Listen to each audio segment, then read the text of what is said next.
আসসালামু আলাইকুম everyone, welcome back to my new video. আর আজকে আমি আপনাদের সাথে আমার অ্যালডোর নতুন কিছু ব্যাগ আনবক্সিং করব। আসলে আমি এগুলো অনেক আগেই কিনে রেখেছিলাম, বাট আমার ইচ্ছা ছিল যে আমি আপনাদের সাথে আনবক্সিং করব, যার কারণে হচ্ছে এই ভিডিওটা করা। আর আমি জানি না, ইদানিং আমার হচ্ছে ব্যাগস এত বেশি ভালো লাগে যে আমার খালি মন চায় যে আমি ব্যাগই শপিং করি। এমন করতে করতে আমি আরও অনেকগুলো ব্যাগ কিনেছি, আমি সেগুলো আপনাদের সাথে আনবক্সিং করব আরেকদিন। তো চলুন ফার্স্টে আমরা এই পিঙ্ক ব্যাগটা আনবক্সিং করি। ব্যাগটা আসলে আমার দেখে এত বেশি ভালো লেগেছিল যেটা বলার বাইরে, আর কালারটা এত সুদিং, এত সুন্দর যেটা বলার বাইরে। আর আমি জানি না কেন আমার কাছে অ্যালডোর ব্যাগগুলো এত বেশি ভালো লাগে।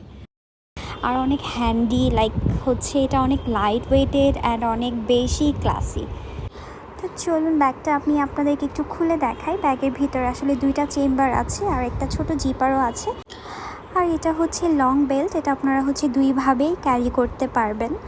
আর এই ব্যাগের যে পার্টটা আমার সবচেয়ে বেশি ভালো লেগেছিল সেটা হচ্ছে এটাতে একটা গোল্ডেন কালারের চেইনের মতো করে ডিজাইন করা। এটা হচ্ছে এই চেইনটা আমি আপনাদেরকে খুলে দেখানোর ট্রাই করব, যদিও আমি ভিডিওতে এটা ভালো মতো খুলতে পারিনি। আর আমার না নতুন ব্যাগের কোনো কিছুই ছিঁড়ে ফেলতে ইচ্ছা করে না, আমি খুব যত্ন করে খুলি, বা আমি আমার পছন্দের জিনিসগুলো অনেক যত্ন করে রাখতেই পছন্দ করি। এই হচ্ছে চেইনটা, এটা খুবই সুন্দর।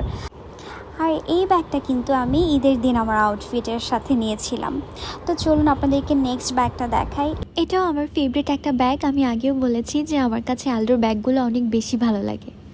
আর এই হোয়াইট কালারের আমার একটা ব্যাগের শখ ছিল, সো এটাই আমার শখটা পূরণ করেছে। ব্যাগটা আপনাদেরকে খুলে দেখাচ্ছি, এটাও অনেক হ্যান্ডি, লাইট ওয়েটেড অ্যান্ড অনেক ক্লাসি। আর এই ব্যাগটা আমার মনে হয়েছে যে আমি আমার অনেক ধরনের আউটফিটের সাথে এটা নিতে পারবো, সো এটা আমার এই কারণেই পারচেস করা। তো আপনাদেরকে আমি খুলে দেখাচ্ছি। আমার আসলে খুলতে একটু কষ্ট হচ্ছিল, আমি বললাম না আমি ছিঁড়ে ফেলি না, আমি একটু যত্ন সহকারে খুলি। আর আপনারা অনেকেই হয়তো বা ব্যাগগুলোর দাম সম্পর্কে জানতে চাইবেন, সো আমি আপনাদেরকে দামটা বলবো কি বলবো না আমি একটু কনফিউজ, বাট হ্যাঁ বলে ফেলা উচিত। বাট আপনারা কিন্তু এই ব্যাগগুলো অ্যালডোর ওয়েবসাইটে গেলেও পেয়ে যাবেন।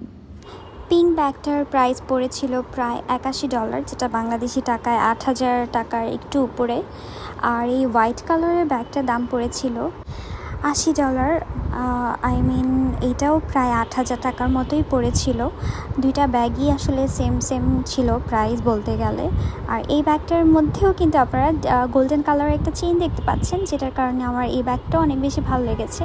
যেটাই ক্যারি করার সিস্টেমটা আসলে কাছাকাছি, বাট ব্যাগটা এত বেশি সুন্দর আসলে আপনারা দেখেও বুঝতে পারছেন এটা আসলে অনেক বেশি ক্লাসি। যদিও আজকে আমার ড্রেসের সাথে এই ব্যাগটাই বেশি যাচ্ছিল, বাট আমি ঠিক করে রেখেছিলাম যে আমি পিঙ্ক ব্যাগটাই নেব।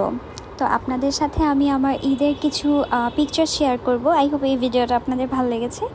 ভালো লাগলে অবশ্যই আমাকে কমেন্ট সেকশানে জানাবেন। এবং নেক্সটে আমি আপনাদের সাথে আমার লাইফের সবচেয়ে দামি ব্যাগটা আনবক্সিং করব, সেটা দেখার জন্য অবশ্যই ওয়েট করবেন। সবাই ভালো থাকবেন, আল্লাহ হাফেজ।